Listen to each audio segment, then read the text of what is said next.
नमस्कार दोस्तों। आज के इस वीडियो का विषय रहेगा कालसर्प दोष। कालसर्प दोष के बारे में अनेक भ्रांतियां और बहुत सारी बातें ऐसी है जो लोग पूछना चाहते हैं, जानना चाहते हैं और कई कई मिथ्स है इसके बारे में, कालसर्प दोष के बारे में। तो आज हम इस वीडियो में कालसर्प दोष के बारे में चर्चा करेंगे कि कालसर्प दोष कुंडली में कैसे बनता है और इसके होने से व्यक्ति के जीवन पर क्या प्रभाव पड़ता है। अगर ये कालसर्प दोष आपके लिए प्रभावी है तो इससे किस तरह से बचाव किया जा सकता है, इसके क्या उपाय हो सकते हैं। तो दोस्तों, इस कालसर्प दोष के बारे में समझने के लिए इस वीडियो को अंत तक जरूर देखें। तो सबसे पहले हम चर्चा करते हैं कि कालसर्प दोष कुंडली में क्यों बनता है।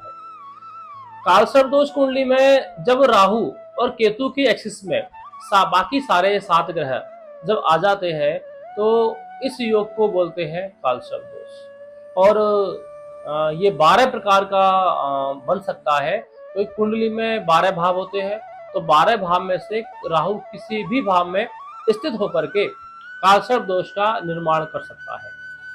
ऐसा माना जाता है कि राहु जिस भाव में बैठा होता है उस भाव से संबंधित सुखों में व्यक्ति को कमी आ जाती है।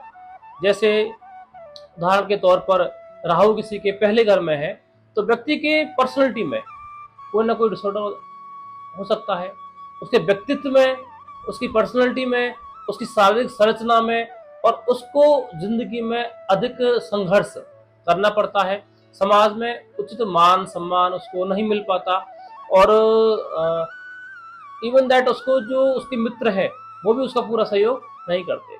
इसी प्रकार जैसे किसी कुंडली में दूसरे भाव में राहु है तो उस दूसरा भाव होता है कुटुंब का, धन का।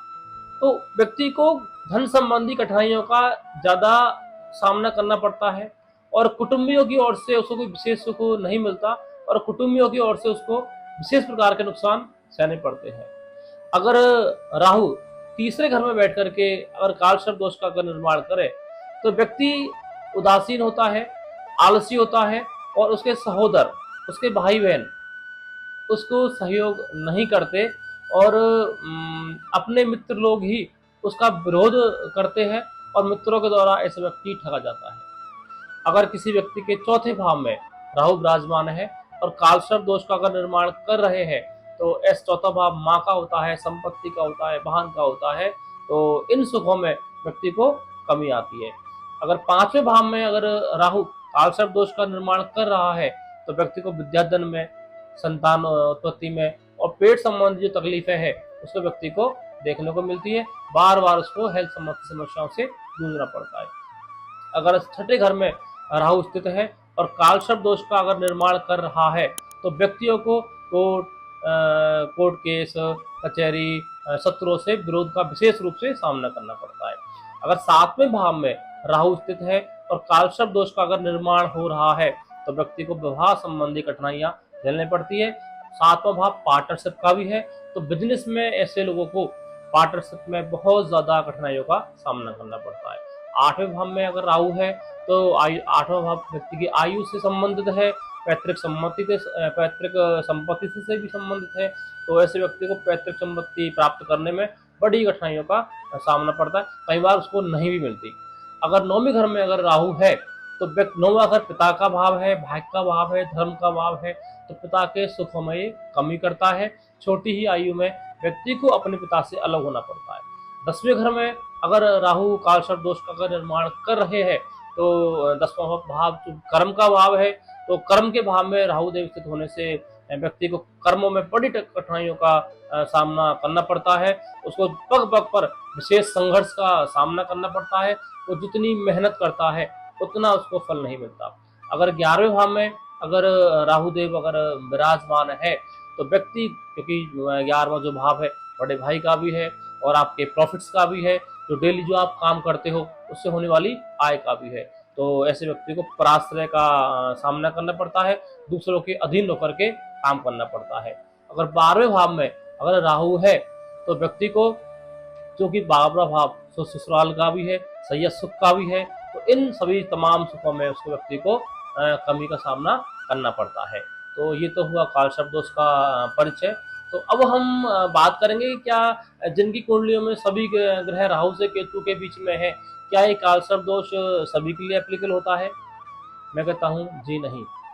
अगर राहु से केतु के मध्य में सारे ग्रह स्थित है और राहु के साथ जो ग्रह बैठा है, सपोज राहु के साथ मंगल बैठा है और राहु की डिग्री है 4, मंगल की डिग्री 17, तो ऐसी स्थिति में काल सर्प दोष का खंडन हो जाता है। तो और भी ऐसी स्थितियां बनती है जिनमें काल सर्प दोष खंडित हो जाता है, वो एप्लीकेबल नहीं होता। तो काल सर्प दोष कुंडली में ये देख करके ही निश्चय ना करें कि मेरे सारे ग्रह राहु से केतु के बीच में है और मेरे ऊपर काल सर्प दोष है। तो किसी योग विद्वान ज्योतिषी से पहले कुंडली का एनालिसिस करवाए कि क्या वाकई में राहु से केतु के मध्य में सारे ग्रह आए हैं, तो क्या काल सर्प दोष एप्लीकेबल है या नहीं। अगर काल सर्प दोष एप्लीकेबल है तो कई बार विद्वान लोग बहुत बड़ा खर्चीला उपाय बता देते हैं कि ये इतनी बड़ी पूजा करा लो, ये करा लो। तो सभी लोगों के लिए प्रैक्टिकली ये संभव नहीं हो पाता। तो आज इस वीडियो में मैं सिंपल, सहज और सरल कुछ 2-3 उपायों के बारे में चर्चा करूंगा जिनको आप करके काल सर्प दोष से निजात पा सकते हो। तो उसमें से सबसे पहला सिंपल और सरल जो उपाय है वो है सावन के महीने की नाग पंचमी। सावन के महीने की नाग पंचमी को सर्प गायत्री मंत्र से एक किसी धातु का बना हुआ सर्प बनवा करके विधिवत उसकी पूजा करें, उसको अभिमंत्रित करें और मंत्रों से अभिमंत्रित करके अगर भगवान शिव को अगर अर्पित किया जाए तो काल सर्प दोष व्यक्ति का शांत हो जाता है। दूसरा उपाय, नाग पंचमी वाले दिन किसी ऐसे सर्प सपेरा जिसके पास सर्प हो और उसको कुछ पैसे दे करके आप उस सर्प को उससे छुड़ा दीजिए, जंगल में दूर छुड़ा दीजिए, तो भी काल सर्प दोष में व्यक्ति को निजात मिलती है। तीसरा उपाय मैं आप बताऊंगा कि नाग पंचमी वाले दिन आटे के 108 सर्प बनाएं और बना करके किसी बहते हुए पानी में ओम सर्पाय नमः बोलते हुए वो 108 जो सर्प है उनका जल विसर्जन कर दे। इससे भी काल सर्प दोष में बहुत ज्यादा व्यक्ति को शांति मिलती है। और काल सर्प दोष अगर व्यक्ति की कुंडली में है तो मैं सलाह दूंगा कि काले कपड़े का इस्तेमाल कम से कम करें, अगर हो सके तो ना ही पहने। ओम नमः शिवाय का जो बीज मंत्र है इसका अधिक से अधिक मात्रा में जाप करें और नाग पंचमी वाले दिन किसी शिव मंदिर में जाए और वहां पर मंदिर की सफाई करें, पीपल के पास जाकर के परिक्रमा करें और वहां भी सफाई करें। ओम सर्पाय नमः कहते हुए 108 बार पीपल के पेड़ की परिक्रमा करें और काल सर्प दोष की मुक्ति के लिए भगवान विष्णु से प्रार्थना करें। इसके अलावा और भी कुछ उपाय है। नाग पंचमी वाले दिन 7 प्रकार के अनाज तुलादान व्यक्ति को करना चाहिए, इससे भी व्यक्ति को काल सर्प दोष में मुक्ति मिलती है।